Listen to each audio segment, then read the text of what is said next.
और पूरी विचारधारा हम भारतीय सभी भारतीय गांधी की विचारधारा को मानते हैं। देश विदेश में गांधी जी की विचारधारा का डंका बजता है। जिस तरीके से नरेंद्र मोदी ने उनको लेके एक अभद्र टिप्पणी की है, उसे देश से माफ़ी मांगनी चाहिए।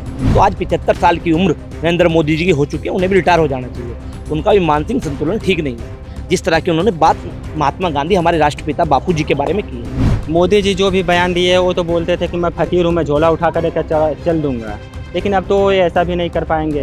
और जिस तरीके से स्वच्छ भारत का लोगो भाजपा ने यूज़ किया गांधी जी की छड़ी और चश्मा चुरा के, तो मोदी जी से आग्रह करूंगा कि सबसे पहले अपनी जो मानसिक स्थिति है ना उसको स्वच्छ करिए।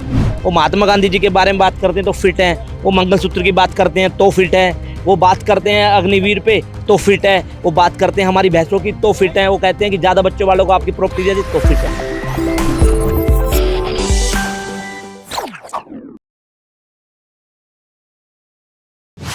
द घंटा में आपका बहुत बहुत स्वागत है। मैं हूं आपके साथ शहनवाज आलम। जिस तरह से हमारे देश के प्रधानमंत्री का लगातार जो है बयान आ रहा है, अपने बयान से वो सुर्खियों में रहने लगे हैं। और हाल ही में जो है हमारे देश के बापू यानी महात्मा गांधी को लेकर के उनका बयान आया है। उसके बाद जो है पूरे देश में जो उनका विरोध हो रहा है।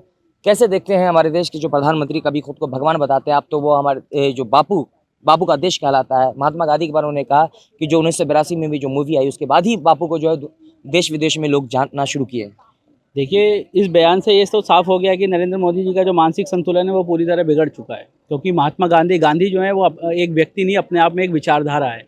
और पूरी विचारधारा हम सभी भारतीय गांधी की विचारधारा को मानते हैं। देश विदेश में गांधी जी की विचारधारा का डंका बजता है। जिस तरीके से नरेंद्र मोदी ने उनको लेके एक अभद्र टिप्पणी की है, उसे देश से माफ़ी मांगनी चाहिए।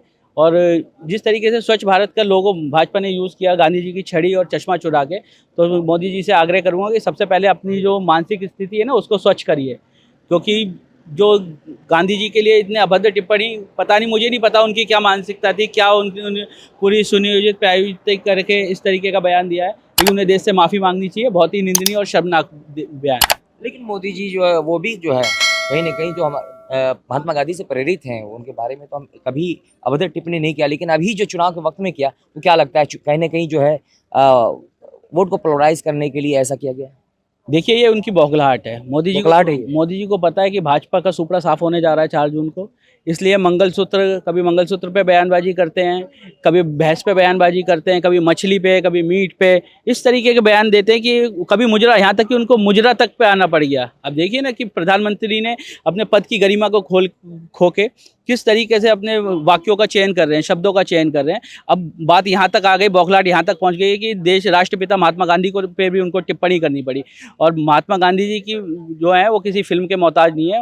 वो पहले भी हमारे पूज्य थे, देश के राष्ट्रपिता थे, हमेशा रहेंगे। मोदी जी का वर्चस्व समाप्त हो चुका है, गांधी का वर्चस्व कभी भारत से समाप्त नहीं होगा। लेकिन मोदी जी जो है कभी खुद को परमात्मा का भेजा हुआ कहीं ना कहीं खुद को भगवान कह रहे हैं और कह रहे हैं कि यही वजह है कि वो जनता के बारे में जनता को यकीन दिला रहे हैं कि वो बड़ी सोच रखते हैं।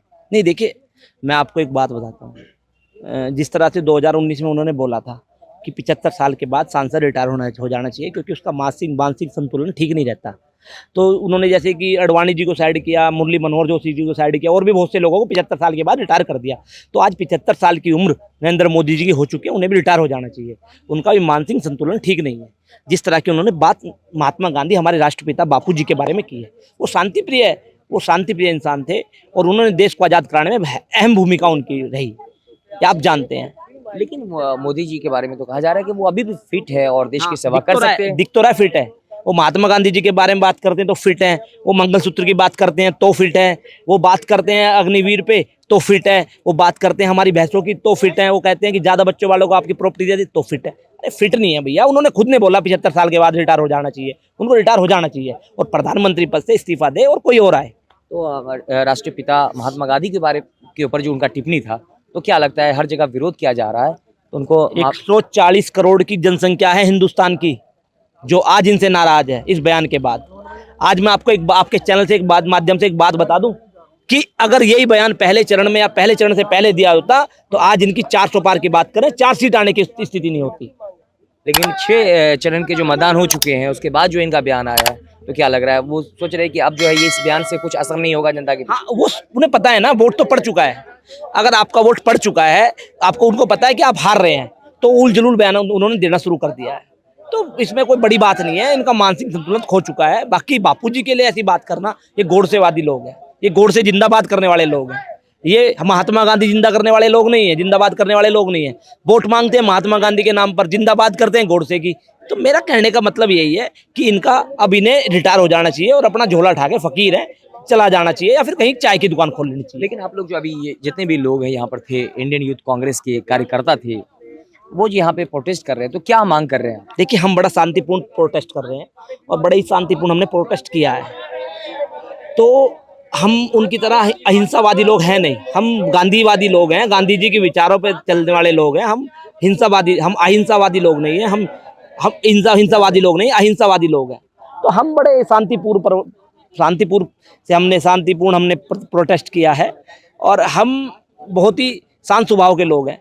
जो गांधी जी कहते थे कि शांति और प्रेम से ये देश चलेगा, आज ये कहते हैं हिंसा से ये देश चलेगा। हिंदू मुस्लिम की राजनीति करने वाले लोग हैं। लेकिन मोदी जी ने अपने बयान में कहा है कि जिस दिन मैं हिंदू मुस्लिम करूंगा उस दिन जो है सार्वजनिक जीवन जो है जीने के योग्य नहीं रहेंगे, वो खुद कहते हैं। देखिए, ज्यादा बच्चों वाली बात जो वो करते हैं, ज्यादा बच्चे किसके होते हैं बताइए आप? ऐसे तो निशाना मुसलमानों पे होता है। बिल्कुल सीधा मुसलमानों पर निशाना है। इस देश को बांटने की कोशिश उन्होंने की है। जो हिंदू मुस्लिम सिख ईसाई सब हैं भाई भाई, इस नारे के साथ हिंदुस्तान चलता था, इस अर्थव्यवस्था इस नारे के साथ चलती थी। आज ये नारा उन्होंने बिल्कुल खत्म कर दिया है। हिंदू मुस्लिम सिख ईसाई भाई भाई का कोई मतलब रह नहीं गया हिंदुस्तान के अंदर। आज उन्होंने 140 करोड़ जो जनसंख्या हिंदुस्तान की, उसको बांटने का काम किया। लेकिन मोदी जी तो कहते हैं सबका साथ, सबका विकास, सबका विश्वास। जो भी योजना लेकर आते हैं तो वो ये तो नहीं कहते, ऐसा योजना तो नहीं होता है कि ये सिर्फ हिंदुओं के लिए है, ये मुसलमानों के लिए नहीं है, ऐसा तो नहीं होता। देखिए, जो वो कहते हैं वो सब सच नहीं होता। उन्होंने 15 लाख के लिए बोला था, दिया उन्होंने 15 लाख। उन्होंने बात की थी 2 करोड़ रोजगार की, दी उन्होंने 2 करोड़ रोजगार। तो कोई ऐसी बात नहीं करते जो वो करते हैं, जो वो बहुत बोलते हैं ना। उन्हें एक मूवी देखी आपने, जो मैं बोलता हूँ वो मैं करता नहीं, जो मैं नहीं बोलता वो डेफिनेटली करता हूँ। तो जो वो बोलते हैं ना वो करते नहीं है, जो वो नहीं बोलते वो सब करते हैं। तो कैसे देखते हैं? जिस तरह से देखिए कि यहाँ पे जो है गांधी कांड भी रिड्यूस, इस तरह से जो है यहाँ पे जो है गांधी जी के ऊपर जो टिप्पणी था उसको लेकर के यहाँ पे जो इंडियन यूथ कांग्रेस के कार्यकर्ताओं के द्वारा जो है यहाँ पे प्रोटेस्ट किया जा रहा था, आप देख सकते हैं। और क्या मतलब किन मांगों को लेकर के यहाँ पे पहुंचे, मतलब प्रोटेस्ट? देखिए, जो भी व्यक्ति होगा अपने कर्मों से और अपने विचारों से महान बनता है। गांधी जी के विचार और कर्म वही उनकी महानता की सीढ़ी है।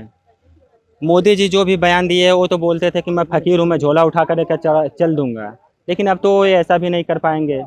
इतने सारे मणिपुर के जो कत्ल हुए हैं, इतने सारे भ्रष्टाचार हुए, इतनी रेपिस्ट हत्याएं हुई हैं, जो भी हुई है, अब वो तो झोला भी उठाकर नहीं लेकर जा सकते। और वो शुरू से लेकर आज तक यही बोलते हैं कि मैं सबसे बड़ा देशभक्त हूँ, जो भी करूँगा देश के लिए करूँगा। और राष्ट्रपिता, अपने देश के राष्ट्रपिता का अपमान क्या देश का अपमान नहीं है? ये राष्ट्रपिता का अपमान है। ये क्यों नहीं? ये उनका अपमान ही है ना। अगर उन्हें सिर्फ मूवी तक सीमित किया जा रहा है तो ये अपमान ही माना जाएगा हम लोगों की नज़र में। अगर उन्हें ना तो किसी पार्टी से जोड़ा जाए ना किसी चीज़ से, उन्हें जब भी जोड़ा जाएगा हम लोग एक देश से जोड़ेंगे। उनके सिर्फ अपने ही देश में नहीं, यूरोप से लेके जितने भी देश हैं, कई देशों में उनकी महानताएं हैं, क्योंकि उन्होंने जब भी कदम उठाया है लोगों की आवाज़ बन के आगे आए हैं और अपने विचारों से, उनके विचारों से लोग प्रेरित हुए हैं। तो इसलिए जो भी कुछ भी कहे अगर उनके खिलाफ तो गलत है। आप देख सकते हैं कि जिस तरह से हमारे देश के प्रधानमंत्री का जो बयान आया है राष्ट्रपिता महात्मा गांधी के ऊपर, भारतीय युवा कांग्रेस के जितने भी कार्यकर्ता है वो गांधी की पहचान फिल्म से नहीं है, उनके कर्मों से है। और लगातार जो है कहा जा रहा है कि उनको इस्तीफा दे देना चाहिए। मोदी जी कहीं ना कहीं हार को लेकर बुखला चुके हैं, यही मानना आपका भी है? मैं राष्ट्रीय पिता महात्मा गांधी जी को तो नमन करता हूँ। आपने ये बात सही बोली है कि उनकी कर्मों से है, उनके कर्मों से है, जब भी तो 100 से ज़्यादा देशों से 100 से ज़्यादा देश हैं जहाँ पे गांधी जी की मूर्ति लगी हुई है, इसलिए तो उनकी पहचान उनके कर्मों से है। अगर मोदी जी का बस यही मकसद है, ये बयानबाजी करके गांधी जी को कद को छोटा करा जाए और अपने कद को थोड़ा बढ़ाया जाए। ये मोदी जी का जो बयान था, ये क्या अपना कद को बढ़ाने के लिए, उनका कद को छोटा करने के लिए? ये तो छोटा ही कर रहे हैं। जब एक बात बताइए, जो मोदी जी को आप कितने साल से जानते हैं? आप कितने साल से जानते हैं? जानते हैं 15 साल से। और गांधी जी को कितने साल से जानते हैं? 55 से जानते। हाँ, तो आप यही अंतर देख लीजिए, क्या अंतर है। यही तो बात है भाई, गांधी जी को हमारे देश में राष्ट्रीय पिता कहते हैं और बापू के नाम से जानते हैं। मोदी जी को किस नाम से जानते हैं? गप्पू, चाय वाला, और मैं तो झोला उठा के चला जाऊंगा, बस इसी नाम से जाने जाते। हाँ जी। धन्यवाद। अभी आपने देखा कि जिस तरह से हमारे देश के प्रधानमंत्री लगातार अपने बयान को लेकर के सुर्खियों में रह रहे हैं और हाल ही में कभी वो ज़्यादा बच्चा पैदा करने वाले को लेकर के बयान देते हैं, तो कभी खुद को परमात्मा का भेजा हुआ यानी कि मैसेंजर खुद को कहते हैं, भगवान खुद को बता रहे हैं, और कभी जो है वही ये भी दावा करते हैं कि मैं जिस दिन हिंदू मुस्लिम करूंगा उस दिन जो है सार्वजनिक जीवन जीने के योग्य नहीं रहूंगा। लेकिन हाल ही में हमारे देश के राष्ट्रपिता महात्मा गांधी के ऊपर में जो उनका बयान आया, जिसको लेकर पूरे देश में जो है सुर्खियों में है इस वक्त, जो है उसको लेकर के जो है लगातार जो है कहा जा रहा है कि हमारे देश के प्रधानमंत्री नरेंद्र मोदी बुकला चुके हैं, हार के डर से बुकला चुके हैं, और उनको माफ़ी मांगना चाहिए, उनको इस्तीफा देना चाहिए। इन सब मुद्दों पर आपकी क्या राय, कृपया कमेंट करके हमें बताएं। फिर मिलेंगे एक नई अपडेट के साथ, तब तक के लिए नमस्कार, जय हिंद, जय भारत।